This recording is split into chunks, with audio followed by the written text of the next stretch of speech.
Joined now by Kamloops Blazers forward Matthew Seminoff, a prospect of the Dallas Stars. Matthew, pretty exciting moment, I'm sure, for you on draft day. Take me through, your experience and just what it felt like when you heard the Dallas Stars call your name. Yeah, for sure. It was super exciting.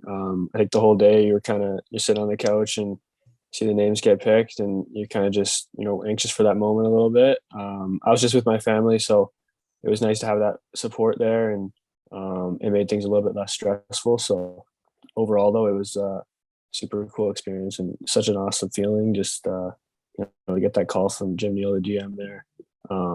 Yeah, it was awesome. It's something that I'll never forget. Tell you what, were the Dallas Stars maybe a team that you thought this might be a fit? I mean, you look at the connections from ownership all the way on down. I mean, of course, they take your teammate Logan Stankoven last year as well. Were they a team that you kind of maybe had a bit of an inkling about, kind of in the lead up to the draft? It's hard to say. I don't really think that I had a special feeling about Dallas or anything like that. I think there was obviously you talk to teams before the draft and you kind of get a feing, but at the end of the day, it might not mean as much as you think. So at the end of the day, I think just super excited to get picked by any team, and I'm going to do everything in my power to prove that they made a good decision, and prove that to myself too, that I belong to be worthy of that pick. Tell you what, it was a pretty quick introduction to the Stars organization for yourself, and for as players from around the league who got the chance to go and take in development camps shortly after the draft. What was your experience in Dallas like? Because it sure seemed, just looking at their socials, and like you guys and yourself and Logan in particular were having a ton of fun down there.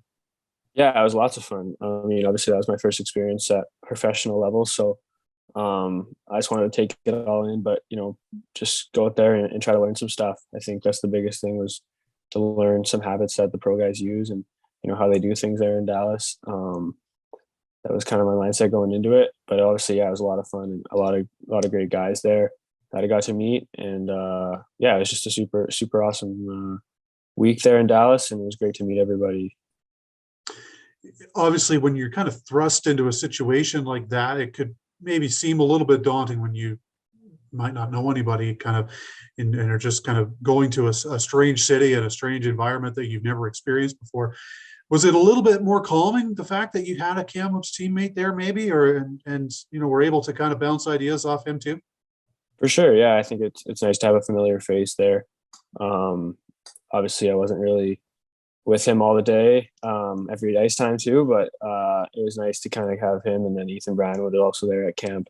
A couple of guys that I knew. It's makes things a little bit less daunting maybe. But I think once you get on the ice and get in the gym with all the guys, it kind of it's back to where you belong, and you're just out there playing hockey, and that's what everyone loves to do. So overall, it was a pretty comfortable experience, but learned a lot. Definitely learned some stuff that you want to work on, and that sort of thing.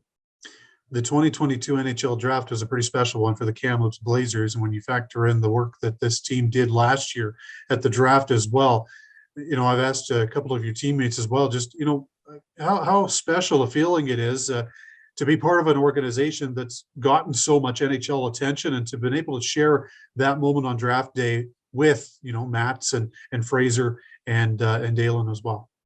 Really cool. Obviously, those guys work super hard, and it's just super exciting to get to see those guys get picked. And I think Kiefler was right before me, like 5 picks or something, right after we called and had a FaceTime, and it was a pretty cool experience to just to get excited with each other and stuff like that. And then obviously Fraser and Matts, been close with them all year, and they all earned it. So it was super cool just to be a part of a group like that. And obviously, yeah, our team's had some success in the past, and I think the good thing about our group is it's not necessarily like the draft, and then everyone's kind of focused on themselves. It's more we want to win next year. We know we're hosting a World Cup, so I think it's just more motivating, and got to look to be a leader next year on a good team.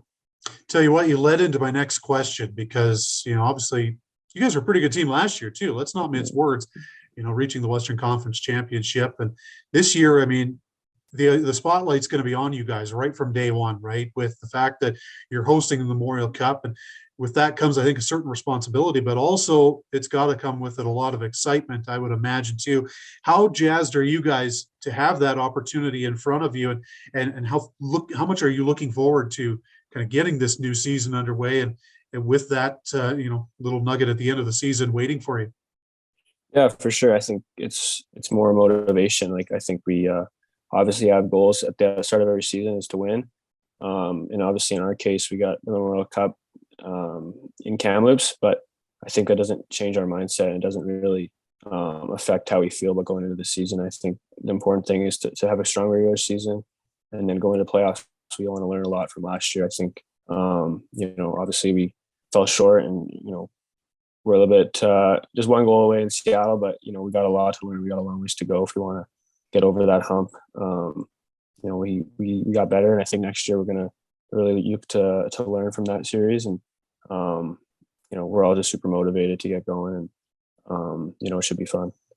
My last one for you, Matthew, as we speak right now, it's getting toward the end of July, and we're about a month away from the start of camp season, of course, both at the WHL and the NHL level.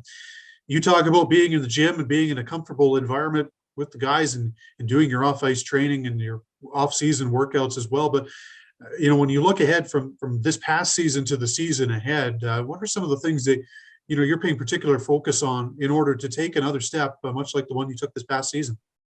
Yeah, I think there's obviously lots of stuff you want to work on, like making sure you're taking shots every day and, working on your skating and practice. I think the biggest thing for me though this season was getting a lot stronger. Obviously, say the gym's a comfortable group of guys and stuff, but it's definitely uncomfortable while you're working out there. So it's been a grind this summer. I've been really focused on trying to, eat lots more and try to put on some weight.